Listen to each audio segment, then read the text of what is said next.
Hello नमस्कार मित्रों, आज हम बात करेंगे जम्मू कश्मीर में अवैध कब्जों पर चल रहे बुलडोजर के बारे में।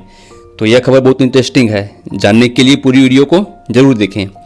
दोस्तों, आप सभी को पता होगा, जब से जम्मू कश्मीर में आर्टिकल 370 और 35 एक समाप्त हुआ है, तब से उसका सकारात्मक असर पूरे देश में दिखाई पड़ा है। वहाँ की स्थिति में बहुत सकारात्मक सुधार हुआ है। हाल ही के दिनों में जम्मू कश्मीर की सरकार ने 9 जनवरी को एक आदेश पास किया, जिसमें कहा गया कि जो भी राज्य सरकार की जमीनें हैं, यदि उस पर किसी प्रकार का अतिक्रमण है तो उसे हटाया जाए। और इसके लिए राज्य सरकार को 31 जनवरी तक का समय दिया गया। आपको बता दें, आर्टिकल 370 समाप्त होने से पहले वहां जो भी मौजूदा सरकार थी, उसने एक एक्ट पास किया था, जिसे रोशनी एक्ट के नाम से जाना जाता है। इस एक्ट का फायदा लेते हुए वहां की राजनीतिक पार्टियां जैसे PDP, जिसका पूरा नाम पीपल्स डेमोक्रेटिक पार्टी है, जिसकी अध्यक्षा महबूबा मुफ्ती है, उसी तरह नेशनल कॉन्फ्रेंस पार्टी, हुर्रियत के लोग, अलगाववादी लोग और वहाँ की उस समय की प्रशासनिक अधिकारियों ने बहुत सी ज़मीनें अपने नाम की और अपने लिए बड़े बड़े निर्माण कराए, बड़े बड़े बंगले बनाए और बहुत सी ज़मीनों को अपने अधिकार में ले लिया। उस समय की राजनीतिक पार्टियां द्वारा इस एक्ट को पास करने के 2 कारण हो सकते थे। एक तो भारत में जो आर्मी है, उसे ज़रूरत के हिसाब से वहाँ ज़मीन न मिल सके जहाँ आतंकी गतिविधियाँ होती है, और दूसरी तो यह कि वह ज़मीन अलगाववादियों या हुर्रियत के लोगों या वहाँ की राजनीतिक पार्टी के बड़े लोगों को मिल जाए, ताकि भारत विरोधी गति को बल मिल सके और अलगाववादियों की जड़ें और मजबूत हो सकें। लेकिन वर्तमान में हाई कोर्ट ने रोशनी एक्ट को असंवैधानिक घोषित किया और कहा, इस एक्ट के तहत जमीनें राज्य सरकार के पास होनी चाहिए।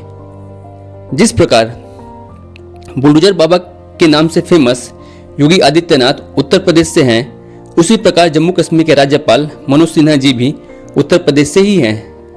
तो वहाँ के प्रशासन ने अवैध कब्जों को हटाने के लिए बुलडोजर चलाना शुरू किया। तो रसूखदार लोग कोर्ट चले गए और कोर्ट के आदेश को चैलेंज किया और कार्रवाई पर रोक लगाने की मांग की, पर कोर्ट ने आदेश पर रोक नहीं लगाया, लेकिन 31 जनवरी तक डॉक्यूमेंट मंगाया। मौखिक तौर पर यह कहा कि कार्रवाई होते समय लोकल्स के मौलिक अधिकारों का उल्लंघन नहीं होना चाहिए, और वहां के लोगों द्वारा यह निष्कर्ष निकाला गया कि कार्रवाई रोकने के लिए कहा गया है। लेकिन हम जानते हैं, जब तक न्यायपालिका कोई लिखित में आदेश न दे, तब तक इस संबंध में कोई टिप्पणी न करे तो उसे प्रशासन नहीं मानती। कोर्ट ने सुनवाई करते हुए कहा कि यदि यह कार्रवाई रोकी गई तो जम्मू कश्मीर या देश में कहीं भी अतिक्रमण या अवैध कब्जा को रोकने के लिए जो कार्रवाई चल रही है, उस पर नकारात्मक संदेश जाएगा। न्यायपालिका ने यह कहा कि रोशनी एक्ट से किसी भी आम जनता को या गरीब लोगों को कोई फायदा नहीं हुआ है। इसका पूरा लाभ राजनीतिक पार्टियां या उससे जुड़े लोगों या वहां के रसूखदार लोगों ने उठाया है। इस पर याचिकाकर्ता ने कहा कि यदि रोशनी एक्ट असंवैधानिक है, तो इससे पहले जो एक्ट लागू हुआ था उसे पुनः लागू किया जाए। हमारे पास उससे संबंधित दस्तावेज भी हैं, जो कि डिस्ट्रिक्ट मजिस्ट्रेट से सत्यापित भी है। तो कोर्ट ने कहा, डिस्ट्रिक्ट मजिस्ट्रेट को यह अधिकार नहीं कि वह जमीन अलॉट कर सके, और सरकारी जमीन पर लोग चाहे कितने भी वर्षों से ही क्यों न रह रहे हों, उस पर असली अधिकार तो वहाँ की गवर्नमेंट का ही होता है।